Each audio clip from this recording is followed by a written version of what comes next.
চ্যাম্পিয়নরা এমনই হয়, অবিশ্বাস্য, চমৎকার। আর্জেন্টিনা একদম ম্যাচ থেকে ছিটকে গিয়েছিল, এক পর্যায়ে তারা টুর্নামেন্ট থেকেই বাদ পড়ে যাচ্ছিল। আপনি এই দলটাকে কখনো রাইট অফ করতে পারবেন না। এটা কেবল লিওনেল মেসির বিষয় নয়, মেসি যা করার তাই করে, তবে দলের বাকিরাও হার মানতে রাজি নয়। 2026 বিশ্বকাপের শেষ 16 ম্যাচে মিশরকে স্তব্ধ করে দিয়ে এক অবিশ্বাস্য রূপকথা লিখল বর্তমান বিশ্ব চ্যাম্পিয়ন আর্জেন্টিনা। আরও একবার চরম এক খাদের কিনারা থেকে ঘুরে দাঁড়িয়ে নাটকীয় জয়ে তারা পৌঁছে গেল কোয়ার্টার ফাইনালে। এই বিশ্বকাপ রোনালদোর চোখে বিষাদের কান্না দেখেছে, আর মিশরকে হারানোর পর মেসির চোখে আনন্দের কান্না দেখেছে। আর্জেন্টিনাকে ঘুরে দাঁড়ানোর পথ দেখানো শেষে লিওনেল মেসিকে তার সতীর্থরা বারবার শূন্যে ছুঁড়ে উদযাপন করেছে। আর্জেন্টিনা মিশর 2026 বিশ্বকাপের round of 16 all time world cup classic. এই ম্যাচের পেছনে কত শত গল্প এবং রোমাঞ্চ লুকিয়ে আছে। এই আর্জেন্টিনা দল কখনো হাল ছাড়বে না। বিশ্ব চ্যাম্পিয়নদের করা গোলগুলোর মান ছিল অসাধারণ। এই কারণে ফুটবলকে বলা হয় বিউটিফুল গেম, সত্যি অবিশ্বাস্য। লিওনেল মেসি ম্যাচের শেষ দিকে নিয়ন্ত্রণ নিজের হাতে তুলে নিলেন, একটা চমৎকার অ্যাসিস্ট, নিজের গোলের জন্য দারুণ ফিনিশিং, আর আর্জেন্টিনার খেলোয়াড় পরিবর্তনগুলো দারুণ কাজে দিয়েছে। খেলার শেষে আর্জেন্টিনার খেলোয়াড়দের চোখে আনন্দ অশ্রু, আর মিশরের খেলোয়াড়দের চোখে বিষাদের জল। লিওনেল মেসি হাউমাউ করে কেঁদেছেন। তার বিশ্বকাপ ক্যারিয়ার শেষ হতে আর মাত্র কয়েক মিনিট বাকি ছিল, কিন্তু আর্জেন্টিনার যখনই তাদের নেতার প্রয়োজন হলো তখনই তিনি ডেলিভার করলেন। বিশ্ব চ্যাম্পিয়নরা পুরোপুরি বুঝিয়ে দিল কেন তারা বিশ্ব চ্যাম্পিয়ন। একটি অবিশ্বাস্য ঘুরে দাঁড়ানো মেসি এবং তার দল এখনো টিকে আছে। কি দারুণ একটা ম্যাচ, বিশ্বকাপের অন্যতম সেরা ঘুরে দাঁড়ানোর গল্প। বর্তমান চ্যাম্পিয়ন আর্জেন্টিনা 2-0 গোলে পিছিয়ে থেকে একদম খাদের কিনারায় চলে গিয়েছিল, কিন্তু শেষের দিকের 3টি গোল তাদের কোয়ার্টার ফাইনালে নিয়ে গেছে। খুদে জাদুকরের দ্বারা অনুপ্রাণিত অন্যতম সেরা এক প্রত্যাবর্তন।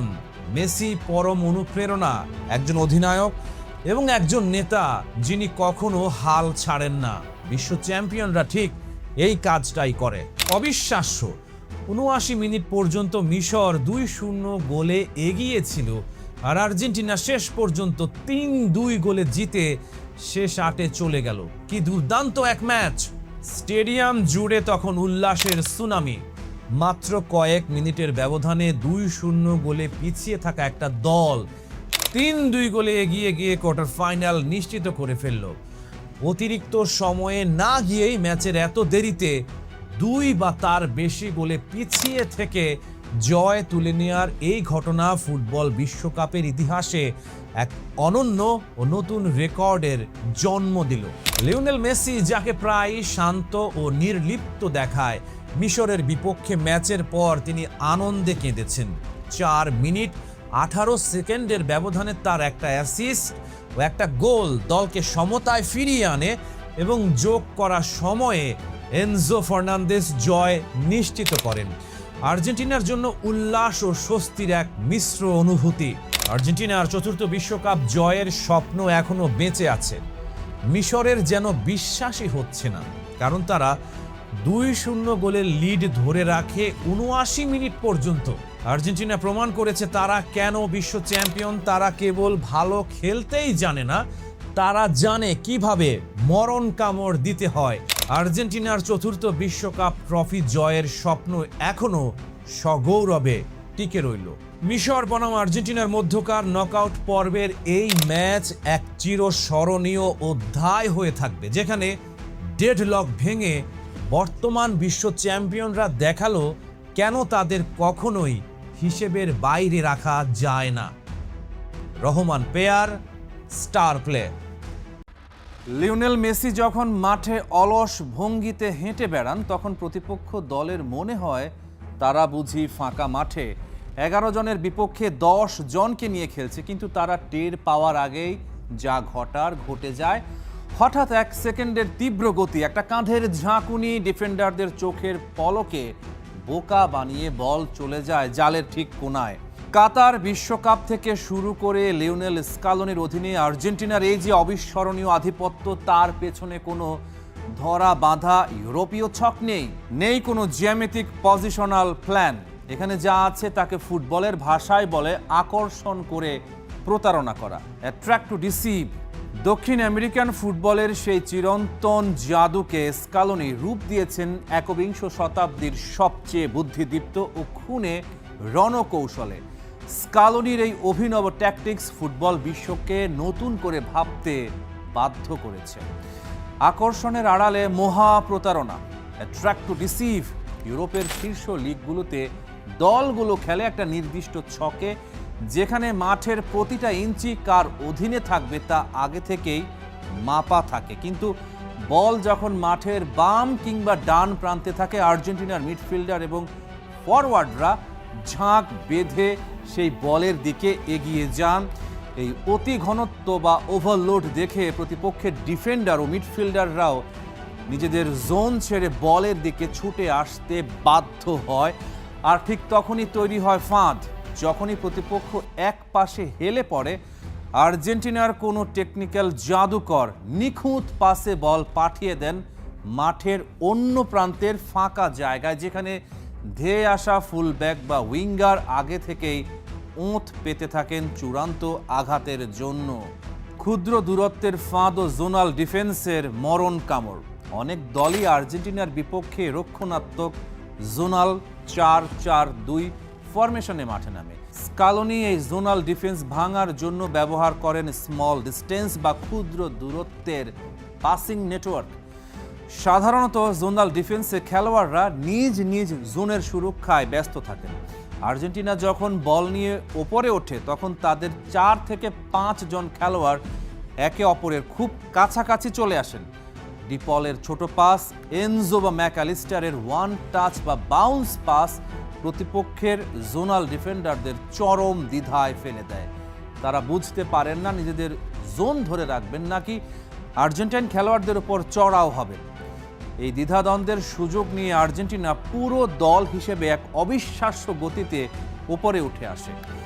এর দুটি বড় সুবিধা রয়েছে। খেলার গতি নিয়ন্ত্রণ, ম্যাচের টেম্পো পুরোপুরি আর্জেন্টিনার নিয়ন্ত্রণে থাকে। তারা কখন ধীর গতিতে খেলবে আর কখন হঠাৎ আক্রমণের গতি বাড়িয়ে দেবে তা প্রতিপক্ষ বুঝতেই পারে না। খুনে কাউন্টার প্রেস। আর্জেন্টিনা প্রথাগতভাবে খুব বড় হাই প্রেসিং দল নয়, কিন্তু বলের চারপাশে এত বেশি খেলোয়াড় কাছাকাছি থাকায় বল হাতছাড়া হওয়া মাত্রই 5-6 জন মিলে প্রতিপক্ষকে মৌমাছির মতো ছেঁকে ধরে। ফলে প্রতিপক্ষ কাউন্টার অ্যাটাক করার কোনো সুযোগ পায় না।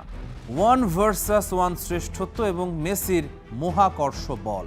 আধুনিক ফুটবলে দলগুলো যখন জোনাল ডিফেন্স ছেড়ে ম্যান টু ম্যান মার্কিং শুরু করে, তখন স্কালোনির আর্জেন্টিনা তাদের আসল রূপ দেখায়। ম্যান টু ম্যান ডিফেন্স ভাঙার একমাত্র উপায় হলো ব্যক্তিগত দক্ষতার জোরে প্রতিপক্ষকে 1 ভার্সাস 1 লড়াইয়ে পরাস্ত করা। যখনই কোনো আর্জেন্টাইন তারকা ড্রিবলিং করে তার মার্কারকে পরাস্ত করেন, তখনই প্রতিপক্ষের পুরো রক্ষণ ভাগের চেইন ভেঙে পড়ে। একজন ডিফেন্ডারকে তখন নিজের জায়গা ছেড়ে এগিয়ে আসতে হয় এবং অন্য জায়গায় তৈরি হয় বিশাল শূন্যতা। 3 ভার্সাস 2 কিংবা 4 ভার্সাস 3 পরিস্থিতির সৃষ্টি করে আর্জেন্টিনা প্রতিপক্ষকে খণ্ড বিখণ্ড করে দেয়। আর এই পুরো ব্যবস্থার কেন্দ্রে যিনি আছেন তার নাম লিওনেল মেসি। মাঠের ভেতর মেসির এক অলৌকিক গ্র্যাভিটি বা মহাকর্ষ বল রয়েছে। তিনি যেখানেই যান না কেন, প্রতিপক্ষের 4-5 জন খেলোয়াড় চৌম্বকীয় আকর্ষণের মতো তার দিকে টেনে নিয়ে আসেন। কাবু ভার্দে বা আলজেরিয়ার মতো দলগুলোর বিপক্ষেও এটা দেখা গেছে। মেসিকে আটকানোর এই মরিয়া চেষ্টা এই প্রতিপক্ষের সর্বনাশ ডেকে আনে। মেসি নিজের দিকে পুরো ডিফেন্সকে টেনে নিয়ে বাকি সতীর্থদের জন্য যে অবারিত স্পেস তৈরি করে দেন, সেটাই স্কালোনির কৌশলের মূল চালিকা শক্তি। মোমেন্টামের বিপরীতে খেলা, প্রতিপক্ষের গতিকেই অস্ত্র বানানো। স্কালোনির আরেকটি অসাধারণ কৌশল হলো প্রতিপক্ষের রানিং মোমেন্টাম বা দৌড়ের গতিকে তাদের বিরুদ্ধেই ব্যবহার করা। ধরা যাক আর্জেন্টিনার লেফট ব্যাক বল পাস করছেন মাঝ মাঠে। স্বাভাবিকভাবে প্রতিপক্ষের পুরো রক্ষণ ভাগ তখন ডান থেকে বাম দিকে সরতে শুরু করে। প্রতিপক্ষের খেলোয়াড়রা যখন একটা নির্দিষ্ট অভিমুখে দৌড়াচ্ছেন, আর্জেন্টিনা ঠিক তখনই বল বাড়িয়ে দেয় তাদের দৌড়ের বিপরীত অভিমুখে। কেউ যখন তীব্র গতিতে একদিকে দৌড়ায়, হঠাৎ ব্রেক কষে নিজের শরীরের ভর উল্টো দিকে ঘোরানো মানব দেহের জন্য অত্যন্ত কঠিন। প্রতিপক্ষ ডিফেন্ডাররা যখনই স্লাইড করে বা দৌড়ে একদিক বন্ধ করতে যায়, স্কালোনির দল ছোট ছোট 1-2 কম্বিনেশনে বল ঠিক তার পেছনের ফাঁকা জায়গায় পাঠিয়ে দেয়। ফাইনাল থার্ডে ঢোকার এটি এক মারাত্মক বৈজ্ঞানিক ফর্মুলা। 39 বছর বয়সের মেসি হাঁটার অন্তরালে লুকিয়ে থাকা এক শিকারী। 39 বছর বয়সী লিওনেল মেসি ম্যাচের প্রায় 60 ভাগের বেশি সময় কেবল হেঁটে বেড়ান। কিন্তু ফুটবল বোদ্ধারা জানেন এই হাঁটা কোনো ক্লান্তি নয়, বরং এক নিখুঁত কৌশল। তিনি হাঁটতে হাঁটতে মাঠ রিড করেন, ফাঁকা জায়গা খোঁজেন এবং সঠিক মুহূর্তের অপেক্ষা করেন। যখনই আর্জেন্টিনা ফাইনাল থার্ডে আক্রমণ শানায়, মেসি হঠাৎ তার শরীরের ভর সামনে ঝুঁকিয়ে এমন এক অবিশ্বাস্য দৌড়ের ভান বা ফেইন্ট করেন, যা দেখে বিশ্বের যে কোনো বিশ্বসেরা সেন্টার ব্যাকও বোকা বনে যায়। ডিফেন্ডাররা যখন ভাবেন মেসি বক্সে ঢুকে কাট ইন করবেন এবং তারা গোল লাইন বাঁচাতে মরিয়া হয়ে পেছনে ছোটেন, মেসি তখন চতুর শিকারীর মতো বক্সের ঠিক প্রান্তে নিজের গতি থামিয়ে দেন। ডিফেন্ডাররা গোল পোস্টের দিকে ছুটে যান আর মেসি বক্সের বাইরে সম্পূর্ণ ফাঁকায় দাঁড়িয়ে থাকেন। উইং থেকে আসা মাইনাস বা কাটব্যাক পাস যখন মেসির পায়ে এসে পৌঁছায়, তখন তার সামনে কোনো বাধা থাকে না। স্কালোনির আর্জেন্টিনার এই ফুটবল কোনো নিখুঁত রোবোটিক ফর্মুলা নয়, এতে খুঁত আছে। মাঝে মাঝে প্রতিপক্ষ কাউন্টার প্রেসিং ভেঙে ফেললে রক্ষণ ভাগে ফাটলও ধরে, কিন্তু এই দলটার সৌন্দর্য এটাই, তারা কোনো তাত্ত্বিক বইয়ের পাতা দেখে খেলে না, তারা খেলে তাদের খেলোয়াড়দের সহজাত প্রবৃত্তির উপর ভর করে। 4 বছর আগে কাতারের মরুভূমিতে সৌদি আরবের কাছে যে চোট খেয়ে আর্জেন্টিনা বিশ্ব জয় করেছিল, মায়ামিতে কাবো ভার্দের জানবাজি লড়াই আর্জেন্টিনাকে সেই একই ওয়েক আপ কল দিয়ে গেল। কাবো ভার্দে 2 বার সমতা ফেরালো, ম্যাচ গড়ালো অতিরিক্ত সময়ে, আর শেষমেশ 3-2 গোলে কোনো রকমে বাঁচলো বিশ্ব চ্যাম্পিয়নরা। প্রশ্ন উঠছেই, এই দল কি সত্যি আবার বিশ্বকাপ জেতার মতো জায়গায় আছে?